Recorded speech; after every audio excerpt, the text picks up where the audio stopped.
ഒരു കാര്യം റിസീവ് ചെയ്യുമ്പോൾ നമുക്ക് ഒരു റെസ്പോൺസിബിലിറ്റി കഴിഞ്ഞു എന്നുള്ളത് ആണ് പ്രൈമറി എനിക്കുണ്ടാകുന്ന ഫീല്. റിസീവ് ചെയ്യാതിരിക്കുമ്പോഴാണ് കറക്ഷൻ എന്തൊക്കെയാണ് ചെയ്യേണ്ടതെന്നുള്ളൊരു തിരിഞ്ഞു നോട്ടം ആവശ്യം വരുന്നത്. മറ്റേത് ജോലി കഴിഞ്ഞു.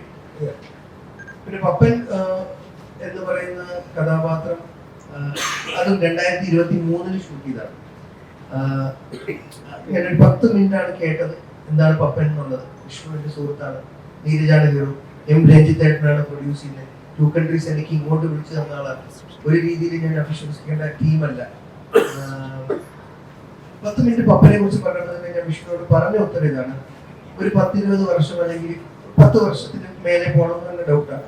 അതുപോലെ 20 ശേഷം ഇവിടുന്ന് തന്നെ കാലഹരണപ്പെട്ട് പോകാൻ ചാൻസ് ഉള്ള ഒരു സ്പീഷീസ് ആണ് പപ്പൻ. കുറെ പപ്പന്മാർ പണ്ടൊക്കെ നമ്മൾ 1960-കളിലും 70-കളിലൊക്കെ കാണുന്ന സിനിമകളിൽ ചില അമ്മാവന്മാരുണ്ട് അല്ലെ, ഹിന്ദിയിൽ കാല് കഴുകി അകത്ത് കയറുന്ന സ്ഥിരമായിട്ട് പുറത്ത് മണ്ണാലും ചെരുപ്പില്ല. അങ്ങനത്തെ അവരുടെ ഭാഷാ രീതിയുണ്ട്. വളരെ ഒരു വേറൊരു പെങ്ങളെ കെട്ടിച്ചിട്ടുണ്ടെന്ന് ആ വീട്ടിൽ കയറിയിട്ട് വളരെ അധികാരത്തോടെ പെരുമാറുന്ന കഴിഞ്ഞാൽ പുള്ളിലുണ്ടാക്കി കൊടുത്ത് വീട് പോലെ അങ്ങനത്തെ ചില അമ്മമാർ. അപ്പൊ ആ രീതിയിൽ പെരുമാറിക്കൊണ്ടിരുന്ന ടോക്സിസിറ്റീസ് നമുക്ക് തോന്നുന്നു. പിന്നെ അവരൊന്നും ഇല്ലല്ലോ, നമ്മുടെ ചുറ്റും ഉണ്ടോ? വളരെ വളരെ അങ്ങനെ എന്റെ കണ്ണിൽ അങ്ങനെ കുറെ കാലമായി അങ്ങനെ അനുഭവപ്പെട്ടിട്ട്. അപ്പൊ നാളെ ഇങ്ങനത്തെ പപ്പന്മാരില്ലാണ്ടാവും. അപ്പൊ അത് ഒരു ഭയങ്കര സോഷ്യൽ റെപ്രസെന്റേഷനാണ്, സിനിമയിൽ അടയാളപ്പെടുത്തലാണ്. അപ്പൊ അങ്ങനെയുള്ള അടയാളപ്പെടുത്തലുകൾ എന്നും ടൈംലെസ് ആണ്, അത് നിലനിൽക്കും എന്ന് പറഞ്ഞ് എന്റെ താങ്ക് യു നന്ദി അന്ന് തന്നെ ഞാൻ രഞ്ജിത്തേട്ടനോട് വിഷ്ണുവോട് പറഞ്ഞായിരുന്നു. അപ്പം ഇന്ന് ഞാൻ ഒന്നുകൂടെ റിപ്പീറ്റ് ചെയ്യുന്ന ഇത്രയും മാധ്യമങ്ങളുടെ മുന്നിൽ രജപുത്ര വിഷ്ണു മീഡിയ, രഞ്ജിത്തേട്ടൻ, ചിബി ചേച്ചി, മകൾ അവന്തിക, വിഷ്ണു, എഴുതിയ വിഷ്ണു. കാര്യം അതേ എളുപ്പമല്ല. വിഷ്ണുവിന്റെ ഉള്ളിൽ ഒരു പപ്പനുണ്ട്, പപ്പൻ എൻ്റെ ഉള്ളിലുണ്ട്. അതിൽ ഞാൻ ഒരു തെറ്റായിട്ട് കാണുന്നില്ല. കാര്യം നമ്മൾ കുറച്ച് മുന്നേ അല്ലെങ്കിൽ ഇന്നൊരു 80s ബോൺ ആയിട്ടുള്ള പലരുടെ ഉള്ളിൽ പല കാര്യങ്ങളും അന്ന് ശരിയാന്നുള്ളത് ഇന്ന് തെറ്റായി മാറുന്നത് ഇപ്പൊ ഒരു 3-4 വർഷത്തിലാണ്. അത് ഒന്ന് സമയം തരണം പലർക്കും അതൊന്ന് ശരിയാക്കി എടുക്കാൻ. അപ്പൊ ഇങ്ങനെ കാണിച്ച് അത് തമാശ രീതിയിൽ തെറ്റാന്ന് കാണിക്കും. അപ്പൊ അപ്പനൊരു ലിസി വന്ന പോലെ അല്ലെങ്കിൽ ഏതെങ്കിലും ഒരു കൂട്ടുകാരനായിട്ടോ അല്ലെങ്കിൽ നമ്മുടെ ഒരു കോ വർക്കറായിട്ടോ സോഷ്യൽ മീഡിയ ആയിട്ടോ നല്ല ഇന്റർവ്യൂസിലൂടെ ഒക്കെ ഇതേപോലെ പരിവർത്തനങ്ങൾ സംഭവിക്കും. നീരജിനോട് ഹോൾ ടീം ഓഫ് ഞാൻ ഈ ഒരു അവസരത്തിൽ നമുക്ക് വീണ്ടും നാച്ചുറൽ. അതെ,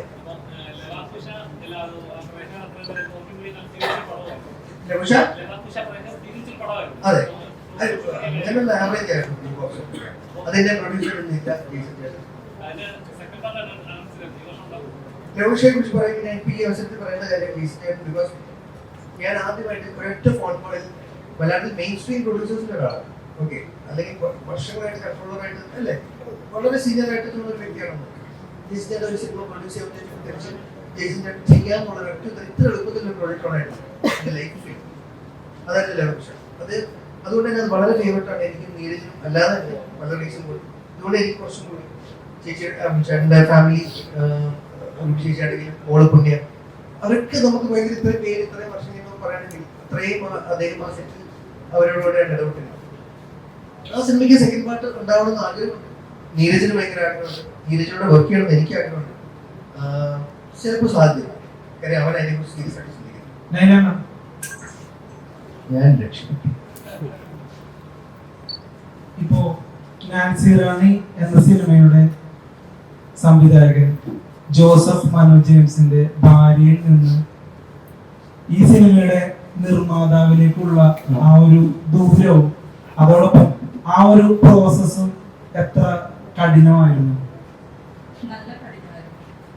കാരണം ഞാൻ ആദ്യമേ പറഞ്ഞല്ലോ, എനിക്ക് ഫിലിം പ്രൊഡക്ഷനോ അല്ലെങ്കിൽ ഫിലിം ഇൻഡസ്ട്രി ആയിട്ട് ഞാനോ ഫാമിലിയോ ആരും ലിങ്ക് അല്ല, ഒന്നുമില്ല. അത് മനുവിന്റെ താല്പര്യം, മനുവിന്റെ ഇഷ്ടം, മൂവി ആ ഒരു രീതിയിലായിരുന്നു അതിലേക്ക് കണക്ട് ആയത്.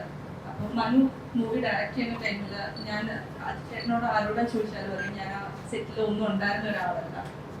അത് മനുവിന്റെ മരണശേഷമാണ് ഞാൻ ആക്ച്വലി അതിലേക്ക് ജോയിൻ ചെയ്തതെന്ന് പറഞ്ഞത്. അപ്പൊ എനിക്കൊന്നും അറിയുന്നതല്ല. അതിൽ നിന്ന് എന്തെങ്കിലുമൊക്കെ, എല്ലാം അല്ല, എന്തെങ്കിലുമൊക്കെ 1-2 കാര്യങ്ങൾ എന്നുള്ള രീതിയിലാണെങ്കിൽ ഓരോന്ന് പഠിച്ചും ചോദിച്ചും ഒക്കെ അത് ചെയ്യാന്ന് പറഞ്ഞത് ഒരു ബന്ധമില്ലാത്ത ഒരാൾ പെട്ടെന്ന് അതിലേക്ക് വരുമ്പോൾ അതും ആ ഒരു ഷോക്ക് അതിൻ്റെയൊക്കെ ഒപ്പം ഞാൻ ചെന്നതാണ്. അപ്പോൾ എനിക്കത് ഭയങ്കര ടഫായിരുന്നു. ബട്ട് കുറച്ച് മുമ്പ് ആരോ ചോദിച്ചു സിനിമ തിയേറ്ററിൽ ഇറങ്ങിയാൽ വിജയിക്കുമോ എന്ന്. വിജയിക്കുമോ അല്ലെങ്കിൽ നഷ്ടമാവോ? എന്നെ സംബന്ധിച്ചിട്ട് മരിച്ചത് എൻ്റെ ഭർത്താവാണ്. ഈ മൂവിക്ക് ഡയറക്ടർ ആയിട്ടുണ്ട്, പേഴ്സണലി നോക്കി എൻ്റെ ഭർത്താവാണ്. എന്നെ സംബന്ധിച്ച് എൻ്റെ ഹസ്ബൻഡിൻ്റെ ഡ്രീമാണത്. അതാണ് എനിക്ക് അദ്ദേഹത്തിന് ആ മൂവി പുറത്തേക്ക് വരണം എന്നുണ്ട്. അതിന് വേണ്ടിയിട്ടാണ് ഞാൻ ഇത്രയും ഓടിയത്. അതിന് വേണ്ടിയിട്ട് ഇപ്പോഴും ശ്രമിക്കുന്നത്, ഇപ്പോഴും ഇവരെല്ലാവരും സപ്പോർട്ട് ചെയ്യുന്നത്. അപ്പോൾ ആ യാത്ര ഒട്ടും സിമ്പിൾ അല്ലായിരിക്കുമെന്ന് മേ ബി ഊഹിക്കുമ്പോൾ മനസ്സിലാക്കുന്നത്. കാരണം ആ ഒരു സങ്കടവും വിഷമവും അവിടെ കിടക്കുന്നു, അതിൻ്റെ ഒപ്പം ഈ മൂവിയുടെ ടെൻഷനും ഇതും എല്ലാം ഇപ്പുറത്ത് കിടക്കുന്നത്, എല്ലാം ബാലൻസ് ചെയ്ത് പോകുകയെന്ന് പറഞ്ഞാൽ ചോദിക്കുന്നത്. ഈ ഒരു പ്രോസസ്സിൽ ഏറ്റവും ഇൻസ്പിറേഷൻ ആയിട്ട് വന്ന ഒരു ഘടകം എന്നാണ്, അതായത് ഇപ്പോൾ എങ്ങനെയൊക്കെ വന്നാലും ഈ സിനിമ റിലീസ് ചെയ്യും, എന്തൊക്കെ സംഭവിച്ചാലും ഇപ്പോൾ പറഞ്ഞില്ലേ പല പ്രമുഖ താരങ്ങളുടെയും വിട്ടുവീഴ്ചയില് കാരണം പോലും നമുക്ക് അറിയില്ല. അപ്പൊ ഇത്രയൊക്കെ പ്രതിസന്ധികൾ ഉണ്ടായിട്ടും ഈ സിനിമ വിടില്ല എന്നുള്ള ഇൻസ്പിറേഷൻ ഹസ്ബൻഡ് തന്നെയാണ്. അതെ, അദ്ദേഹത്തിന്റെ സ്വപ്നമാണിത്. സ്വപ്നം സിനിമ റിലീസ് ചെയ്യാന്നുള്ളതാണ്. എന്നെ സംബന്ധിച്ചിട്ട് ഞാൻ അതിനു വേണ്ടിയിട്ടാണ് നിൽക്കുന്നത്. ആ ഒരു ഇപ്പൊ നമ്മൾക്ക് ഒരു അടുപ്പുള്ള ഒരാളുടെ സ്വപ്നം നമ്മൾക്ക് എന്തായാലും നടത്തി കൊടുക്കണം എന്നായിരിക്കുമല്ലോ ബേസിക്കലി ആഗ്രഹം ഉണ്ടാവും. അപ്പൊ എനിക്ക് അത്രയും പ്രിയപ്പെട്ട ഒരാളുടെ സ്വപ്നം പുറത്തേക്ക് കൊണ്ടുവരാന്നുള്ളതാണല്ലോ എന്റെയും ലക്ഷ്യമുള്ളത്. വേണ്ടിയിട്ടുള്ള യാത്രയായിരുന്നു സത്യം.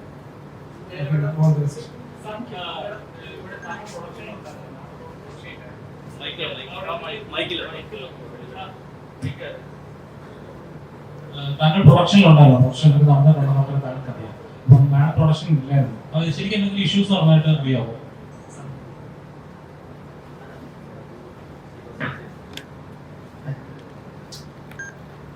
ഞാനതിന്റെ ചീഫ് അസോസിയേറ്റ് ഡയറക്ടർ എഡിറ്ററാണ്. അമിത്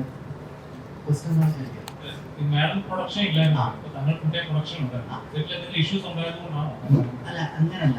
ഈ ഫിലിം സ്റ്റാർട്ട് ചെയ്യുമ്പോൾ വളരെ കൊച്ചു ചിത്രമായിരുന്നു. അയച്ചേട്ടൻ, ശ്രീനിവാസൻ സാറ്, സാർ, 2-3 കഥാപാത്രങ്ങൾ മാത്രമുണ്ടായിരുന്നു. അങ്ങനെ പോയി കോവിഡ് വന്നു.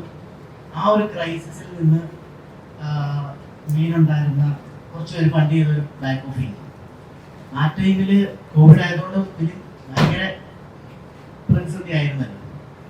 അങ്ങനെ സാറ് തീരുമാനിച്ചു നാൻസിറാണി അങ്ങനെ ഒതുങ്ങി പോകരുത്, സാർ ഇരുന്ന് എഴുത്താണ് സാറിന്റെ ഏറ്റവും വലിയ ശക്തി. എനിക്ക് അറിയാം.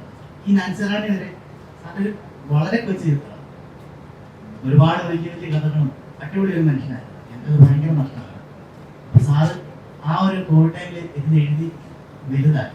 അതാണ് ഇത്രയും 36+ ആക്ടേഴ്സ് ഉണ്ടായിരുന്നു. ശരിക്കും എഡിറ്റിംഗ് ടേബിൾ കട്ട് ചെയ്ത് കുറെ പേരെ മാറ്റേണ്ടി വന്നു. വിഷമമുണ്ട്, പക്ഷെ നല്ല നല്ല സീൻസുകൾ ഉണ്ടായിരുന്നു. അങ്ങനെ ഡെവലപ്പിംഗ് എന്ന് വന്നപ്പോൾ സാറ് പ്രൊഡക്ഷനിലേക്ക് ഇറങ്ങി. പ്രൊഡക്ഷനിൽ സപ്പോർട്ട് ചെയ്തത് മാമാണ്. അങ്ങനെ ഇന്നീ കാണുന്ന നാൻസിറാണി അത് ഏപ്രിൽ 18 ഇറങ്ങും. എൻ്റെ ഒരു അഭിപ്രായത്തിൽ നല്ലൊരു സിനിമയായിരിക്കും അത്. ഇത്രയും വർഷം ഡിലേ ആയതുകൊണ്ട് അത് തീരെ ഒരു മോശമായിരിക്കത്തില്ല. നിങ്ങൾക്ക് അതിൽ നിന്ന് നല്ല പ്രതീക്ഷിക്കാം. Thank you.